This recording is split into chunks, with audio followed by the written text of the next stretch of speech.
In this video, I'll be talking about adding traction to your trail running shoes for winter running conditions. I will cover why you may want to add traction to your shoes and what to consider when choosing your traction options and what my two favorites are. And at the end, I will demonstrate how to install my preferred option. Spoiler alert, it's the Sportiva Hobnails. If you trail run in a climate that has icy winter running conditions, this video is for you. Hi, my name is Scott Miller, and this is Trail Ambitions, where I talk about things that may help you improve your trail running. Let's start with some context. What do I mean by adding traction?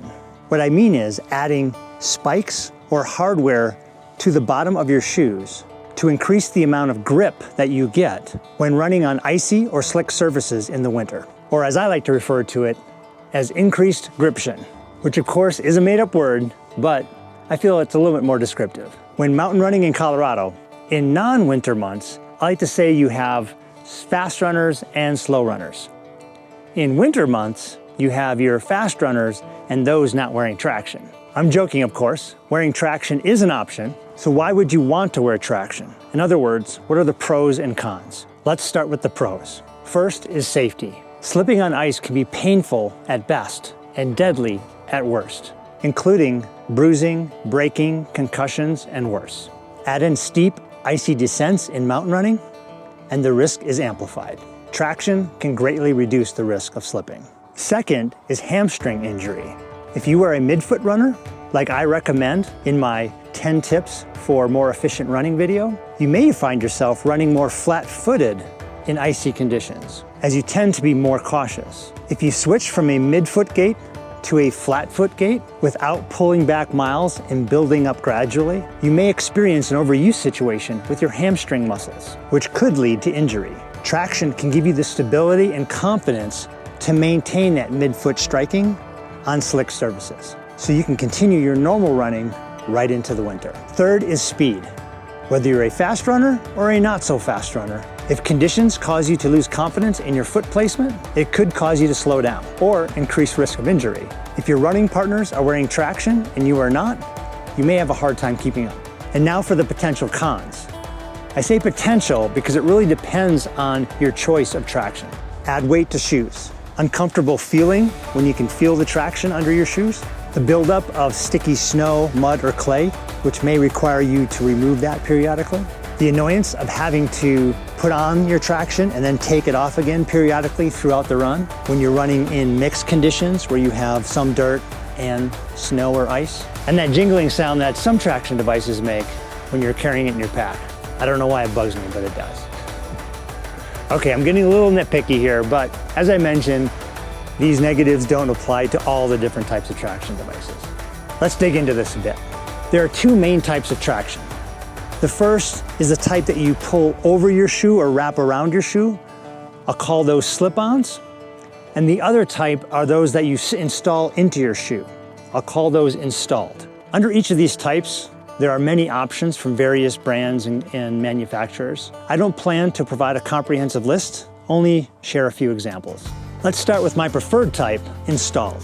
When I refer to my traction being installed, it's typically in the form of spikes being attached or inserted into the soles of my shoes. There are some shoes that have spikes pre-built into the shoe, such as the Salomon Winter Cross Spike line. However, there are several options for spikes that you can install into any shoe, such as Sportiva Hobnails or even sheet metal screws from your hardware store. When looking at installed traction options, there are several things that should be considered. Shoe bottom design. Does your shoe have a lug design that will support shoe spikes? Shoe thickness. Is there enough sole thickness to hold the screws into the shoe? Screw length. Are the screws short enough to not poke through your shoes into your foot? Hold. How well do they stay inserted into your shoe? Or do they pull or fall out prematurely? Comfort. Do you feel them when you run? And if you do, are they uncomfortable? Durability. Soft or hardened steel? Do they stay sharp and continue to penetrate the ice? Or do they get dull over time and make the matter worse by becoming ball bearings? Cost, or more importantly, value. How long do they last relative to cost?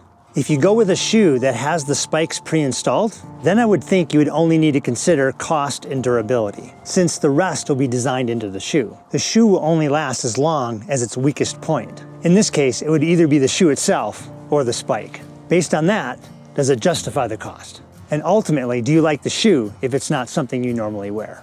For the other installed options, you may be able to install it to your preferred shoe. In this case, the full list of considerations will apply.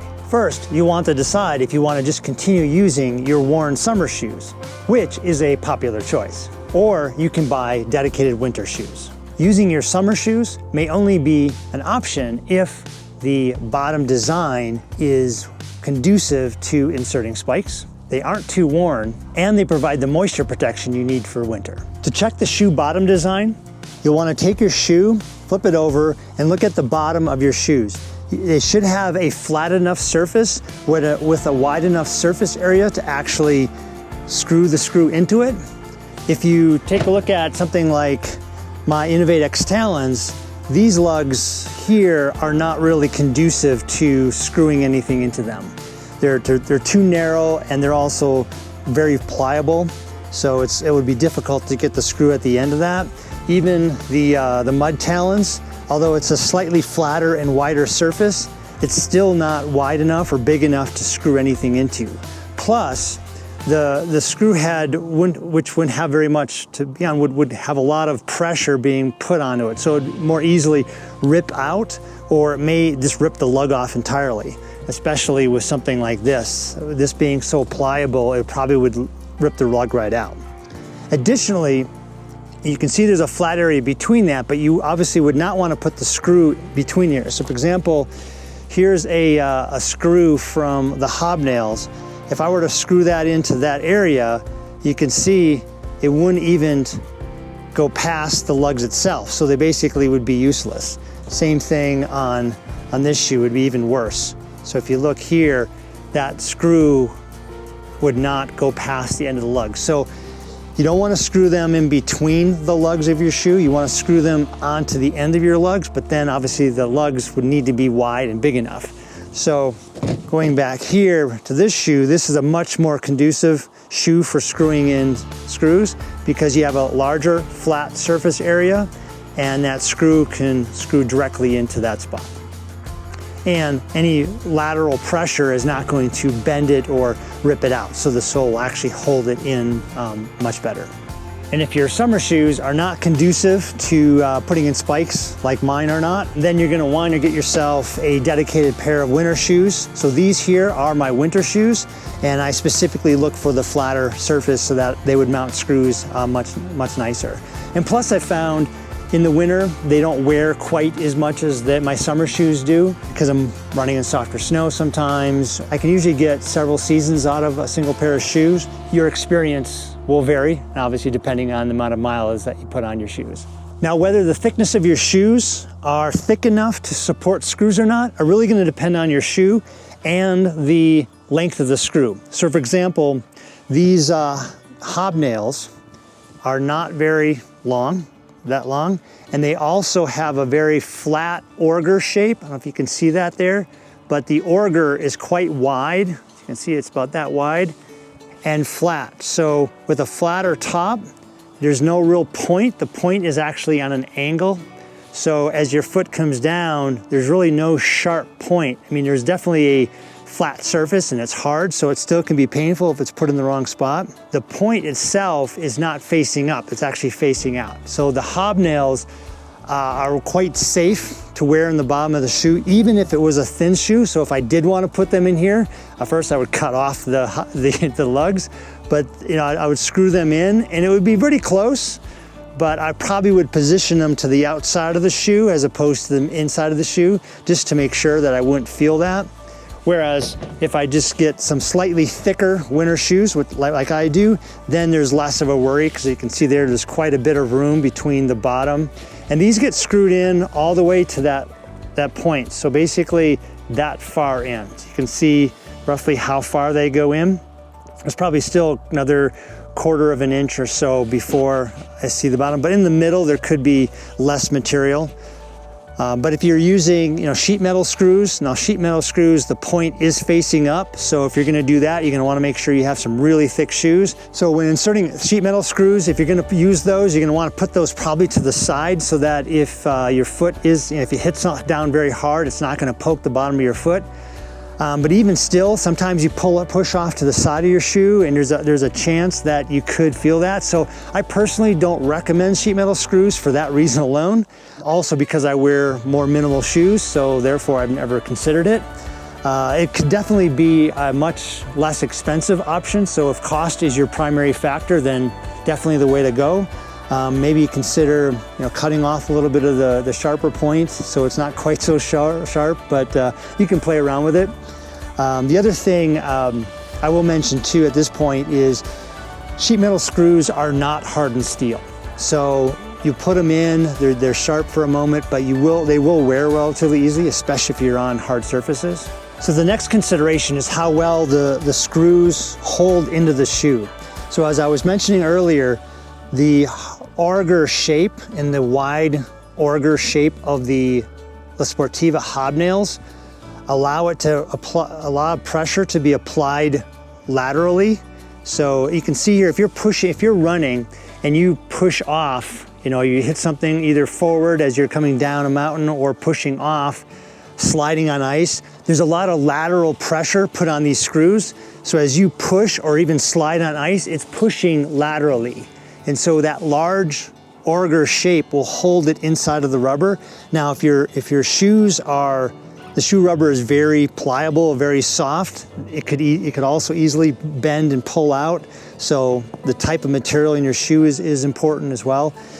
If you have the sheet metal screws, there's less of an auger shape. There's smaller screw on that, so those could get pulled out easier. So if you are going to go with the sheet metal screw, I also recommend picking up some Gorilla Glue or some additional type of rubber type glue so that you can just maybe drill a little hole in your shoe, put some glue into it and then screw it into the glue so it holds a little better, or just dip your screw into the glue and then screw it into your shoe, which will help it hold a little bit better. But with the Hobnails, I've had very little issue of them pulling out, rarely, if ever. If they do fall out, it's probably because I didn't put it in and secure it quite well enough, but I rarely lose these screws. In fact, because of the hardened steel, they usually last 3 or so seasons. Whether the screws are comfortable or not is really going to depend on the screw and the shoe and where you put them in the shoe. I prefer to place these around the outer edge of the shoes and then a 4 in the back here. I'll talk more about that a little later when I show about how I install them. But if you put them in the middle, depending on the thickness of your shoe, sometimes you don't feel it, sometimes you do. Kind of depends on the type of shoe, how pliable it is, whether there's a rock plate or not, and all those types of things. So all those are factors. So I usually recommend putting the screws in, carry a screwdriver or whatever tool you needed to install them with you, at least the first run or so that if you're out there on a run and it's bugging you, it's hitting you in a certain spot, you can just remove it, reposition it in the shoe, screw it back in and continue running with it. A little trial and error will tell you where best to place the screws in your shoe. Also, the length, as I mentioned earlier, of the screw. So if it's a longer screw, you need to be more careful of where you put it, especially if it could potentially poke through your shoe. Again, that's why I like to put them along the edges and use flat screws like the auger of the Hobnails. Then I really don't worry about it at all. Durability is a big factor. So I prefer hardened steel screws versus soft steel, such as, soft steel would be like the sheet metal screws. Those would be very soft, and so that sharp edge would work great right in the beginning, kind of grip into the ice. But over time, that's going to wear, especially if it's soft, or if you happen to cross a road periodically, or you're on pavement occasionally, it's going to wear those sharp edges down. And if you think about soft edges, softer metal edges on ice is like a ball bearing. It's just going to slide. So actually having a softer metal screw in your shoe after a while may be worse than having no screws at all. So consider that before going the cheap route or the inexpensive route with the sheet metal screws. So the Hobnails, there's other types out there. there's a lot of, I don't know, I've never used like the type that you screw into motorcycle tires when they do motorcycle racing, but that may be an option as well. I've never tried that, but those would be hardened steel as well. Now the hardened steel doesn't wear much at all. In fact, these are a year or two old already, and you can see there's really no wearing whatsoever. Discoloration a little bit, but no wearing.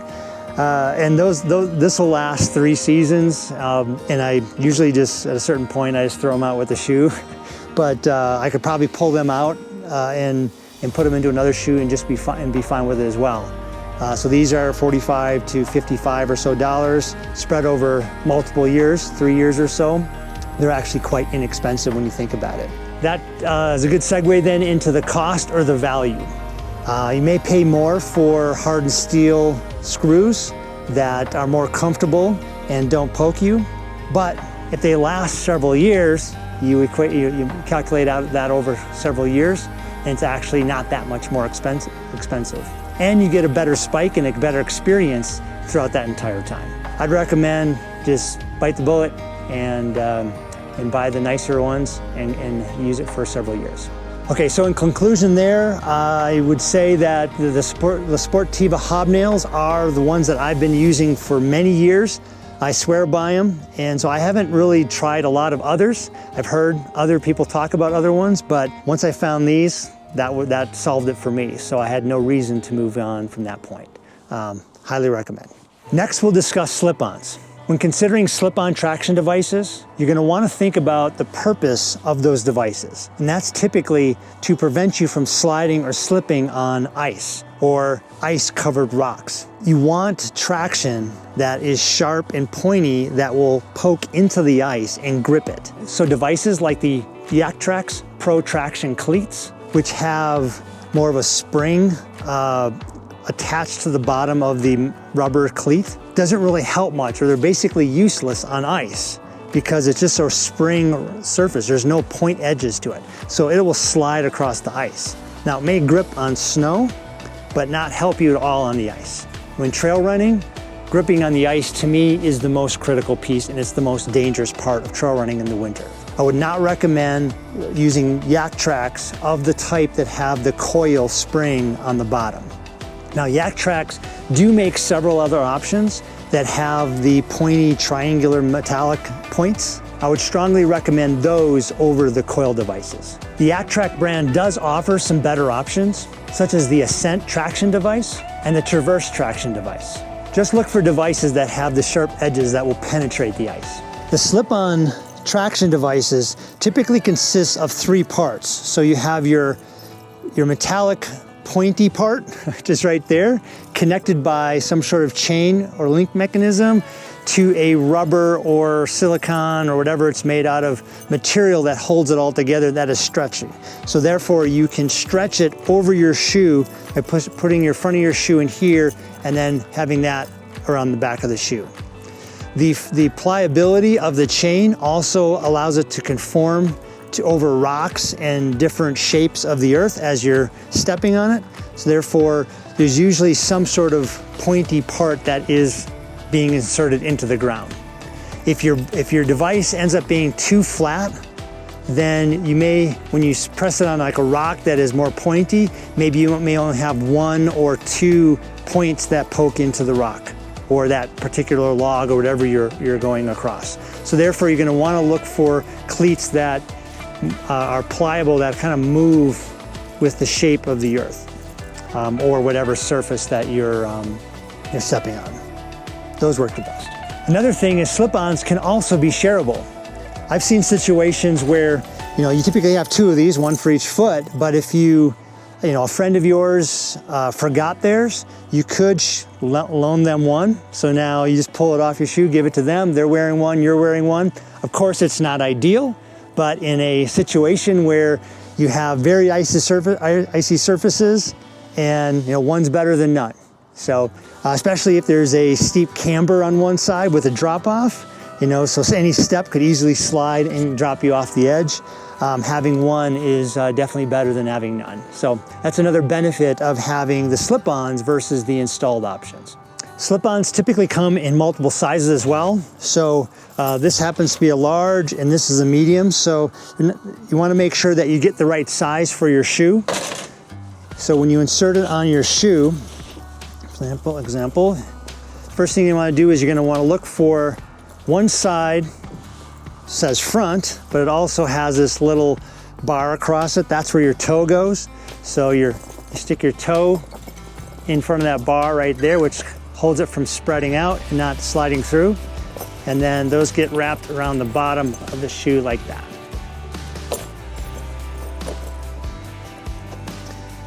So now your shoe is positioned like that. Got this across the bottom. You don't want a lot of play, but a little bit of movement is good. So let's fold this up a little bit further in the back. Nice and tight like that.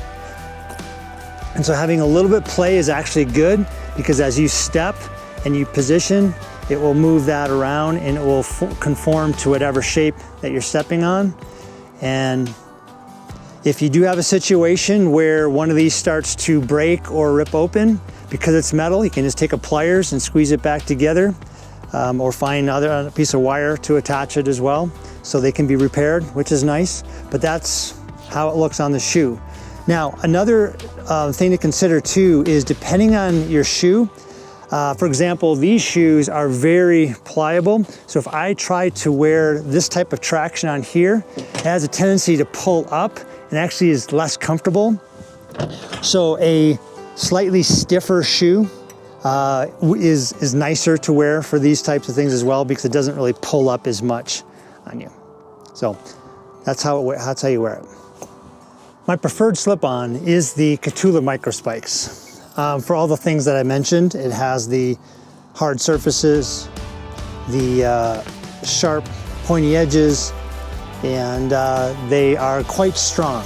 They are able to withstand quite a bit of beating, especially in mountain running where you're coming down steep descents. They do hold up quite well and they don't rip very easily. So as a result, I recommend them, and I know a lot of people that I run with wear the Kahtoola MICROspikes. There are other kinds. For example, this kind, I'm not even sure what the name is here. It's Hill Sound, it looks like.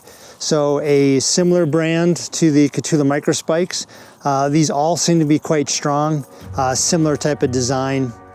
This happens to have some smaller ones and some larger ones. But this style works quite well, so I would recommend anything in this style. They're also pretty light. They don't weigh that much. Even the larger ones are quite light. Because of the nature of the material underneath, being chain and so forth, you will feel them as they're on the ground. A few negatives of the MICROspikes, which is true for most of the slip-on style traction, is you will feel it under your shoe. There is a little bit added weight, not terrible. As I mentioned, they're quite light, but you will feel them depending on the type of surface that you're on. So if you're on like this dirt behind me and you're running on this, you will feel the added points and extra material under your shoe, which may or may not be a problem. You kind of get used to it after a while. On ice, you will feel them, but of course there you will appreciate them. When you're in deeper snow, you probably won't feel them much at all, unless it's sticky snow and it's sticking to the bottoms of this material. So if it's mud or clay or sticky snow, you could get buildup, and sometimes it gets kind of clumpy. And so if it's clumpy, that your stability may be tampered with a bit there. So you may periodically have to, shake them off or pull the snow or mud off of them. Now, with that said, since it is a bit of a pain to take them off, put them on, especially if you have mixed surfaces. You have a dirt area and then it goes into an icy spot, maybe a snowy spot or some drifts back to dirt. It can be kind of annoying when you're running on dirt with these. So sometimes people will either have to put them on, then take them off, put them on, take them off, which is not the worst. It's better than falling, but it is kind of annoying having to do that. But it also, in some cases, will cause people not to put them on when they should. So they're like, well, there's a little bit of ice, but I don't want to stop, put on the, sit down or do whatever you need to do to put them on and go through the ice, so that this won't wear them. And that can be a problem, because obviously when you fall, it's not because you plan to fall, it's when you least expect it. So, you know, the best traction devices are really the ones that you wear and that don't slip on the ice. When you're looking for traction, look for the kind that you're going to wear and that will save you on the ice. That's it. The rest is this, you know, nice to have things, but those are the two main things. When looking at slip-on traction, I'd suggest considering the following things. First, comfortable to wear.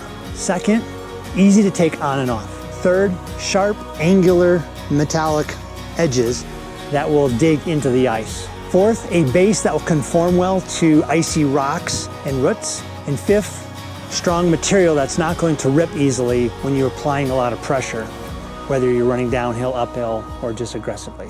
For me, I have both the Sportiva Hobnails as well as the Kahtoola MICROspikes. I tend to wear the Sportiva Hobnails most often. Where I run, during the winter, the trails are mostly hard-packed and icy. The Hobnails are ideal for this type of surface. They enable me to transition between the dirt and the ice seamlessly. They're extremely light, and I never feel them under my feet until I slip on some ice and it grips. Mud and clay or sticky snow do not stick to them any more than they would your normal running shoe in the winter. The most important thing though with Hobnails or any spikes is to stay off wooden floors.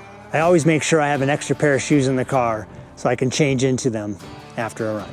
So when comparing these two options, the Hobnails or the MICROspikes, I would say the Hobnails are good for dirt and ice.